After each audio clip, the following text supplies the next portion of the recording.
What's good, YouTube? It's your main man, AB the Hero, back again with another video. In today's video, we talking about the Donovan Mitchell trade, how that's going to impact the Eastern Conference, and also how that's going to make things look for my dog LaMelo Ball and the Charlotte Hornets. Let's get into it. Triple B's! AB the Hero, back at it, baby.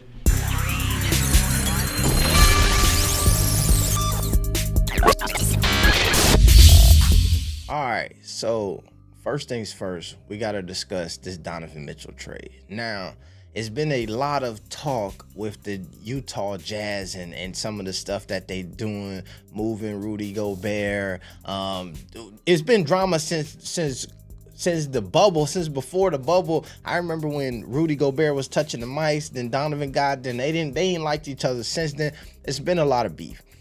Earlier this year was talks or the rumor that they must be trying to sell the team. They making so many crazy decisions over there. And to me, I really had fell asleep on it. I really hadn't even thought about all of the drama that was going on with them over there. And I thought, you know what, we're getting ready for the NBA season. So I feel like most people, this trade caught me out of nowhere, out of left field. All right. But nonetheless, this trade has implications that will impact the entire NBA, right?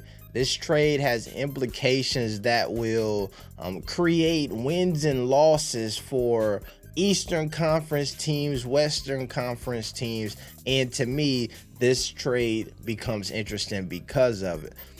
It's oftentimes really difficult to move one of these premier star players who Donovan Mitchell to me is a guy who is on the incline, right? He's not, we don't even know how good Donovan Mitchell could potentially be, but we know he's a star in this league. He's an all-star caliber player in this league. So when you start moving him, the pieces and the assets gotta be crazy. And they were. All right, let's take a look at this right quick. So we go over here and we can see what the trade haul was for a Donovan Mitchell. All right, and so you see the Cavaliers received Donovan Mitchell, obviously, and they had to give up Colin Sexton, a dude who didn't play last year, but was having some pretty good seasons for that Cavaliers team. But it seems like they're all in on Darius Garland, so it's up and it's stuck from that standpoint. They had to get rid of Lauri Markkanen, Ochai Uga, blah blah blah blah blah blah, some first round picks, not to mention all of the assets that Utah just got from trading Rudy Gobert. So they stashed and cashed for a long time. I think it's so interesting when you have guys like a Donovan Mitchell and a Rudy Gobert, who most NBA teams would be like, hell yes, give us him. We'll take him. No problem. Don't worry about it. And you have those guys on your team, but you're saying, you know what? We're not going to win with them. So let's go ahead and start over. And we're going to hope to acquire equal or better talent in the NBA draft. Just a crazy situation to put yourself in as a franchise. But when you have all of these opportunities, it seems like it'll make sense. What's crazy though is you're waiting until, you know what I mean, you still trying to shoot your shot and get a generational talent in 2029. If it don't work before then, somebody gonna lose their job. So it's a risky business, risky situation. All right. If we really start to go down the line here, I think we got this article here where they start talking about the winners and the losers, right? And so we already can see that the Utah Jazz are heavy winners in this situation. One of the heavy losers though is the New York Knicks, who thought they were going to get a Donovan Mitchell, who truthfully, that would have been a big deal if you put Donovan Mitchell and that star power in New York City. That would have shaped the landscape of the NBA even greater than moving the Donovan Mitchell to moving him to Cleveland. Now we keep going. The Cavs definitely winners in this situation because you take a team that was pretty good last year. I believe they finished 9th overall, and now you give them some star power. They would have been better, I believe, if they just would have brought Colin Sexton back. But adding a Donovan Mitchell, a guy who's been there, has some playoff experience, and maybe can help them get over the hump in some ways as far as having a leader on the team. That's big for them. Over here, we look at another potential loser, LeBron James. They got here, and to me, this is interesting, but I can see it right from multiple perspectives. As we look at LeBron James and his sons and this looming situation of they might all be coming back to play on the same team, and we're gonna get Bronny and them, and so for a lot of folks, the perfect canvas for this to happen would have been with the Warriors. With the Cavaliers, right? Come home one more time, play with your boys, Sons of Akron, Sons of Cleveland, and go ahead and turn up. Right now, the Cleveland Cavaliers, and that would have happened if they were a struggle franchise, but right now, the Cleveland Cavaliers are in a situation in which it looks like they will be contenders for a while. So, that whole like, Bron, please come back, we need you, don't seem like they're going to be as desperate to make some of that stuff happen. The Kings, this is another good take to me as well, because as you kill the Utah Jazz off, you really open up the standings in the Western Conference. The Western Conference is pretty damn difficult already with the Warriors, the Clippers coming on,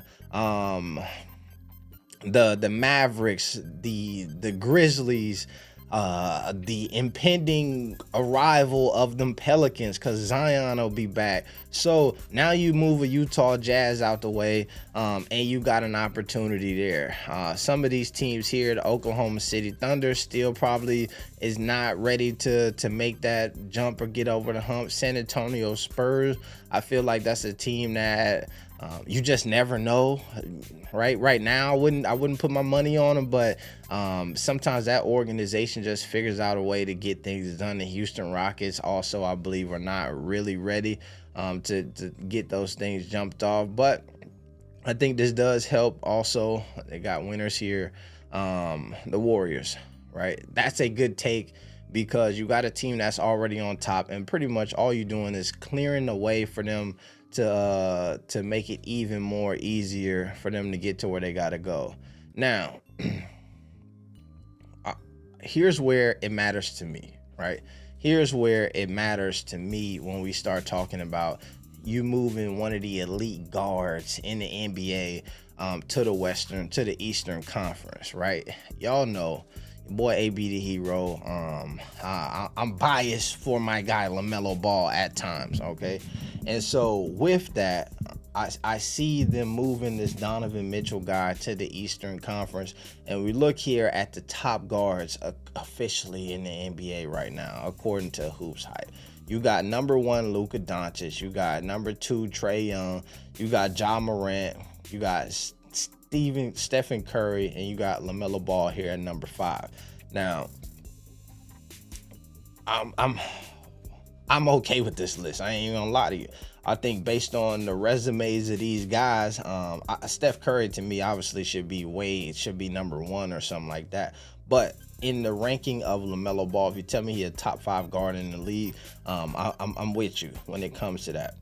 Now, I think what's interesting though is with the way that these teams are being constructed, especially in the Eastern Conference, you got a guy who, Cade Cunningham, who they got at number 6, who pretty much the buzzword of the last 2 years when talking about the Hornets has the keys to the organization, right? Cade Cunningham is in position to get stats, to get W's, to be a focal point of his own organization. Whereas we're not sure where LaMelo Ball stands in that, right? We've seen or heard the front office coaching staff really talk about who's the leader and who's the star and who's the guy who keeps the ship rolling. And for that team, it's pretty hard for them to put him in there. So while this list says that he's number 5, we saw ultimate respect that they have for Darius Garland on the East Coast. We see DeJounte Murray just moved to Atlanta. You got Tyrese Maxey here. And so to me, this all matters once we start talking about All-Star Game. So right here, we look at the NBA and their rankings. And this is just it's sorted based on points. Is that point? It can't be, because they got Victor Oladipo at 40. But I wanted the points per game, regular season 2021, 2022. My boy Vic did not give us 40 points a game, unless he's saying he got, oh, I see, he played in one game. There you go. That makes sense. It don't make sense, because I feel like he played in much more than one game. But this is why I wanted to pull up this list, because once we start talking about that All-Star Game, we really start to see the effects of how a Donovan Mitchell moving to the Eastern Conference can impact that. You already got a Trae Young. You got DeMar DeRozan, who they placing as a guard, even though he plays small forward, power forward. You got Kyrie Irving returning. You got the Jaylen Browns of the world, the Bradley Beals, the James Hardens, the Darius Garlands, all of these guys who they have in the Eastern Conference who will be taking up these potential all-star spots. So when you look at me, and if you go back through my catalog and you see my projections and trajectory for LaMelo Ball as far as all-star, all NBA accolades, boy, it's a tough road ahead of him with so much talent being into this Eastern Conference. Now, here is where I say that, but then I double back to say I still believe that his game transcends a lot of these players. I think that what I have come to realize from watching my dog hoop, though, is there's a game within the game, and there is things that become out of your hands at certain times, right? You may say, yo, I'm ready for this. The fans may say you're ready for this, but you have to wait for your organization and your coaching staff to say, bro, go ahead and do this before you can actually make something happen. So I think that, to me, when it comes to my dog LaMelo being an all-star, I feel like he'll make it happen. But because it's a popularity contest, not just amongst the fans, but also amongst organizations, teams, and things of that nature, I think it's a tough go when you add a Donovan Mitchell and you think about Donovan Mitchell, obviously sneaker deal, Adidas, all of that stuff, and that money that come with that. It's going to be hard, but I think my dog could do it. Now, look at the Eastern Conference standings, and this is another thing that I'm talking about. When we really start looking at how teams are getting better, you look at the Miami Heat, they're going to be just as good, if not better. They're going to get a more consistent Victor Oladipo this season. You're going to look at this Boston Celtics teams, who I believe should look at what they had going on last year and really evaluate themselves and bring something new to the drawing board.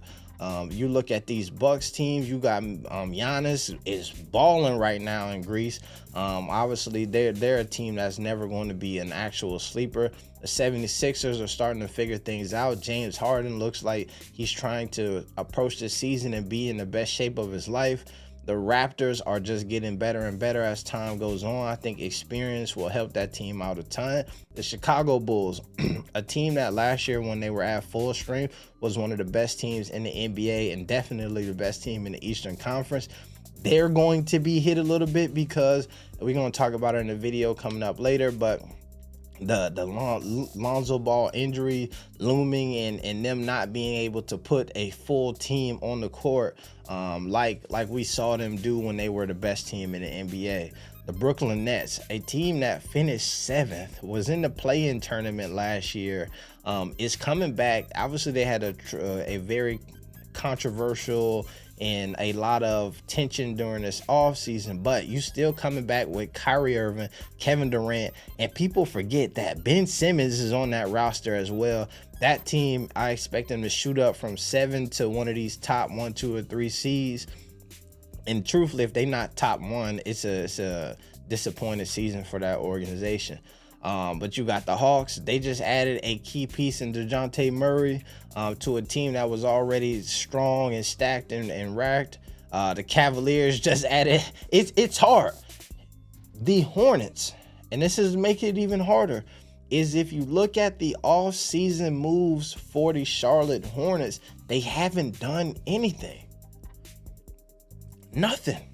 You haven't gotten anything. They really got into some trouble with the Miles Bridges situation. We need to do an update or get an update on that sometime here soon.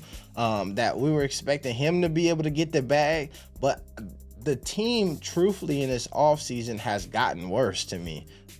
And so when you look at some of these teams on the outside, there's not like a ton of super movement to be like, well, all right, here they come. But there's definitely there's a lack of movement in Charlotte that would make me say that this team actually tried to slide down as opposed to climb up. But that's what I got for y'all today. I appreciate y'all tapping in. We're going to get back on our grind and get that consistency coming back to this channel. So it's your main man, AB the Hero. I appreciate y'all. We out. Peace. Be the hero. No, not peace. +1, triple B's. We out.